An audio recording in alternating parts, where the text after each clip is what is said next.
మూఢనమ్మకాలు మరేందో కానీ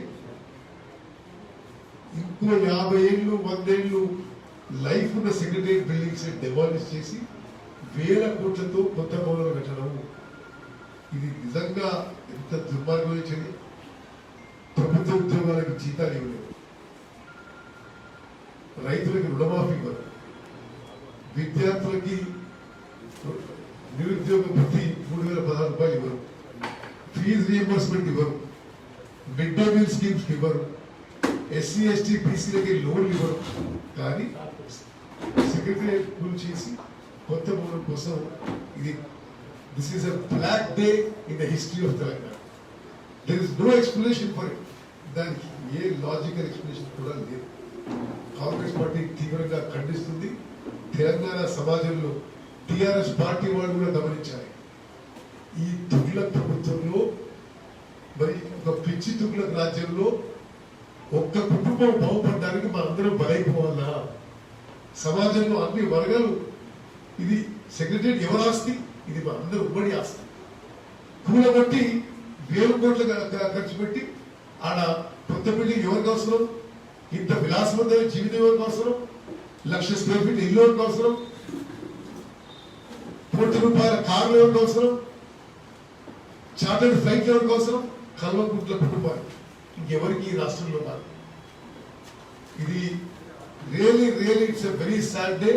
నేను ఒక రాజకీయవేత్తగా, ఒక ఎంపీగా, ఒక జాతీయ పార్టీ అధ్యక్షుడు, ఒక పౌరునిగా కేసీఆర్ నీకు సిగ్గుచేటు చెప్తున్నాను. ఇంత నిస్సిగ్గుగా, ఇంత నిర్లజ్జగా ఆ సెక్రటరియట్ బిల్డింగ్ మేము అందరూ మంత్రులు ఉన్నాం. చాలా బిల్డింగ్లు కొత్త బిల్డింగ్లు అన్నా 2012-13 పూర్తయిన బిల్డింగ్లు వాటిని కూల్చివేయడం అంటే అసలు దీనికి ఏమన్నా ఇది ఒక ప్రజాస్వామ్యమా? మనం నార్త్ కొరియాలో ఉన్నామా, బర్మాలో ఉన్నామా, లేకపోతే ఆఫ్ఘనిస్తాన్లో ఉన్నామా? అండ్ జ్యుడిషియరీ పై కూడా పూర్తి Telangana public is totally disappointed of the judiciary. రెండో విషయం, ఈరోజు వార్తాపత్రికలు వచ్చింది, గవర్నర్ గారు పిలవడం, చీఫ్ సెక్రటరీ గారు పోకపోవడం. గవర్నర్ గారు మేము అప్పీల్ చేస్తుంటే ఈ చీఫ్ సెక్రటరీ రావడమా? అతని అపాయింట్మెంటే ఇల్లీగల్. అతను వేరే రాష్ట్రం కేంద్ర చెందిన ఆయన. అతను ఒక 15 మందిని సీనియారిటీ ఇచ్చిన ఆయన ముఖ్యమంత్రికి ఒక మరి తొత్తుగా పనిచేసి తప్పితే ఈ రాష్ట్రానికి బ్యూరోక్రసీగా హెడ్ గా పని చేయడు. ఒక గవర్నర్ కార్యాలయాన్ని, ఒక ఉన్నతమైన గవర్నర్ సంస్థని, ఒక రాజ్యాంగ సంస్థని అవమానపరిచినందుకు you must implement serious action. Firstly, Somesh Kumar is not entitled to be chief secretary here. He is not fit to be chief secretary here. అతను వ్యక్తి చీఫ్ సెక్రటరీ ఉండి ప్రజల ఆరోగ్యం విషయంలో మీరు సమ్మన్ చేస్తే రాకపోవడం అంటే ఇది మేము అంటనే ఉన్నాం. ఇప్పుడు తెలంగాణలో ప్రజాస్వామ్యం పూరి చేయబడుతుంది, రాజ్యాంగ సంస్థలు ఏవి బతకాయి, దీనికి ఇంతకంటే నిదర్శనం లేదు. తెలంగాణ రాష్ట్రంలో పూర్తిగా కేసీఆర్ వైఫల్యం వల్లనే హిస్ నెగ్లిజెన్స్, ఇగ్నోరెన్స్, ఇన్కాంపిటెన్స్, అసమర్థత వల్లనే తెలంగాణలో ఈరోజు కరోనా విజృంభిస్తుంది. ఈ పెద్ద మనిషే శాసనసభలో పారాసిటమాల్తో కరోనా క్యూర్ అవుతుంది, 22 డిగ్రీ సెంటీగ్రేడ్ కరోనా క్యూర్ అవుతుంది, మాస్క్ వేసుకున్నా పర్వాలేదు, మరి 1000 కోట్లతో కొట్లాడతాం అని చెప్పిన ఆయన ఇప్పుడు పరారైపోయిండు. హైదరాబాద్ లో కరోనా విజృంభిస్తే ముఖ్యమంత్రి ఎక్కడికి మాయమైపోయిండు? తెలంగాణ ప్రజానీకం అడుగుతున్నది. మేము మొదటి నుంచి టెస్టింగ్ చేయమంటే టెస్టింగ్ చేయలేదు. ఈరోజు తెలంగాణలో ఒక కరోనా విస్ఫోటం జరుగుతుంది. వీళ్ళు చూపెట్టిన సంఖ్యల కంటే ఎన్నో రెట్ల సంఖ్య ఎక్కువ. వీళ్ళు చూపెట్టిన సంఖ్య కంటే ఎన్నో రెట్లు మరణాలు ఎక్కువ ఉన్నాయి. KCR has got caught trying to cheat the people of Telangana. మోసం చేసే ప్రయత్నంలో పట్టుబడ్డాడు. ఈ అండర్ టెస్టింగ్, అండర్ రిపోర్టింగ్ చేసి against all guide lines against national international guide lines. మరి కరోనా హ్యాండ్లింగ్లో పూర్తిగా ఫెయిల్ అయ్యిండు. మేము ఈ పాత సెక్రటరియట్ బిల్డింగ్ని కరోనా హాస్పిటల్గా మార్చమని ఇప్పుడు అది ఒక పొరపాటు. మీరు టిమ్స్ అని ఇప్పుడు టిమ్స్ లో ఒక డాక్టర్ లేదు, ఒక సైకిల్ లేదు. హైదరాబాద్ బెడ్ లేదు, వెంటిలేటర్ లేదు. సెక్రటరియట్ కొంతకాలం హాస్పిటల్గా ఉపయోగించడం ఎవరైనా పాపమా, లేకపోతే ఈ టైం దాటిపోతే మన ఛాన్స్ దొరకదనుకున్నా? ఈ చీకటి కుట్రలో పాల్గొన్న ఐఏఎస్ ఐపీఎస్ ఆఫీసర్లు సిగ్గుపడాలి. మరి ఇటువంటి it is a serious crisis, national emergency in India. ఈ సమయంలో ఇటువంటి చర్యలకి మీరు తోడ్పాటు చేయడం, మరి దానికి భాగస్వామి కావడం, మరి మీరు కూడా ఆత్మ పరిశీలన చేసుకోవాలని చెప్పి మేము విజ్ఞప్తి చేస్తున్నాం.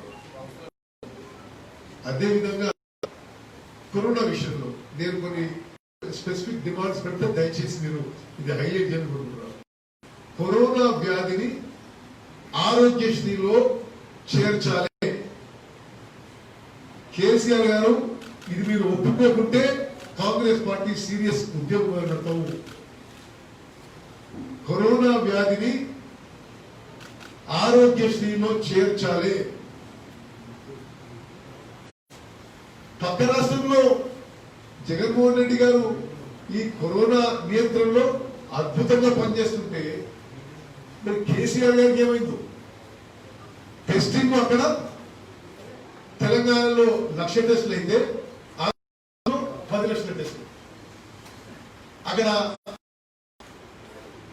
ఆంధ్రప్రదేశ్ లో మొత్తం కరోనా వ్యాధి కింద వాళ్ళు ట్రీట్ చేస్తున్నారు. తెలంగాణకి ట్రీట్ చేయలేదు. వీళ్ళేదో తూతు మంత్రంగా ఏదో రేట్లు ప్రకటించారు. ప్రైవేట్ హాస్పిటల్స్ వీళ్ళు ప్రకటించిన రేట్ల కంటే 10 ఛార్జ్ చేస్తున్నాయి. ఎందుకు అజిబోషన్ లేదండి? లేదా మనం ఏమన్నా మన లింకులు ఎందుకు ప్రభుత్వం ప్రైవేట్ హాస్పిటల్స్ లో కరోనా ఛార్జీలు మీరు ప్రకటించిన ఛార్జీలు అమలైనటువంటి చర్యలు తీసుకోవడం లేదని చెప్పి మేము ప్రశ్నిస్తున్నాం. ఎనీవే కరోనా వ్యాధిని పూర్తిగా ఆరోగ్యశ్రీ తీసుకుని నిరుపేదలకి కరోనా వ్యాధి ట్రీట్మెంట్ ఉచితంగా అయ్యేటట్టు చేయాలని కాంగ్రెస్ పార్టీ డిమాండ్ చేస్తూ, ఆ విధంగా కాకుంటే మాత్రం మేము తప్పనిసరిగా చాలా సీరియస్ గా ఉద్యమం చేపడతామని చెప్పి మనం చేస్తున్నాం. అదేవిధంగా ఈ ఫ్రంట్ లైన్ కాంబాట్ వారియర్స్ కి నరేంద్ర మోదీ గారు మెడికల్ అండ్ హెల్త్ ప్రొఫెషనల్స్ కి వాళ్ళు ఆన్ డ్యూటీ ఈ వ్యాధి సోకి మరణిస్తే 50 లక్షల రూపాయలు ఎక్స్గ్రేషియా అని ఒక స్కీమ్ ప్రకటించింది. ఆ స్కీమ్ ని తెలంగాణలో కూడా అమలు చేస్తూ జర్నలిస్టులని, పోలీస్ సిబ్బందిని కూడా ఆ ఫ్రంట్ లైన్ కరోనా వారియర్స్ గా ట్రీట్ చేసి వాళ్ళకు కూడా కరోనా వ్యాధి వల్ల చనిపోతే 50 లక్షలు ఎక్స్గ్రేషియా ఇవ్వాలని కాంగ్రెస్ పార్టీ డిమాండ్ చేస్తుంది. చివరిగా కరోనాతో చనిపోయే వాళ్ళు ఎక్కువ మంది అత్యంత బీదవారు, వారి కుటుంబాలకి బ్రెడ్ విన్నర్స్, వారి కుటుంబం మొత్తం వాళ్ళ మీద ఆధారపడింది. కరోనాతో చనిపోయిన నిరుపేదలకి ప్రతి ఒక్కరికి 10 లక్షల రూపాయలు ఎక్స్గ్రేషియా ఇవ్వాలి. అది పెద్ద అమౌంట్ కాదు అని చెప్పి కాంగ్రెస్ పార్టీ డిమాండ్ చేస్తుంది. ధన్యవాదాలు.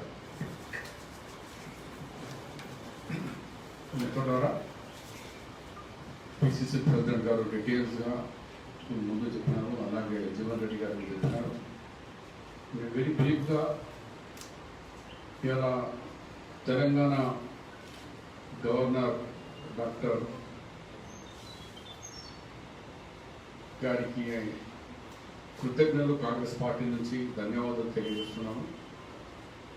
ఆమె ఒక డాక్టర్గా ఈ వ్యాధి ఎంత సీరియస్ ఉన్నది అర్థం చేసుకొని ఒక ప్రజాప్రతినిధిగా, ఒక head of the Telangana head of the ఇన్స్టిట్యూషన్గా భావించి ఇంత సీరియస్ వద్దులో తెలంగాణ ప్రజలు ఉన్నారు, ప్రభుత్వం ఎక్కడ ఉందో, ముఖ్యమంత్రి ఎక్కడ పాడిపోయినారో తెలియని సమయంలో సింపుల్ కామన్ పీపుల్లో ట్విట్టర్లో చేస్తే ట్విట్టర్లో ఆమె రెస్పాండ్ చేసి మీటింగ్ పిలిచి ఏంది తెలంగాణ పరిస్థితి అని అంటే చీఫ్ సెక్రటరీ గారు ఓరు, ప్రిన్స్ సెక్రటరీ గారు ఓరు, ఇతర అధికారులు ఓరు, ముఖ్యమంత్రి పోనీయడు.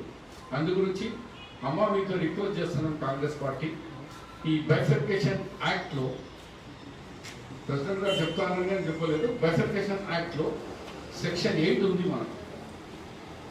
మీరు సెక్షన్ 8 ఉపయోగిస్తే ఆటోమేటిక్ చీఫ్ సెక్రటరీ గారు ఏ ఆఫీసర్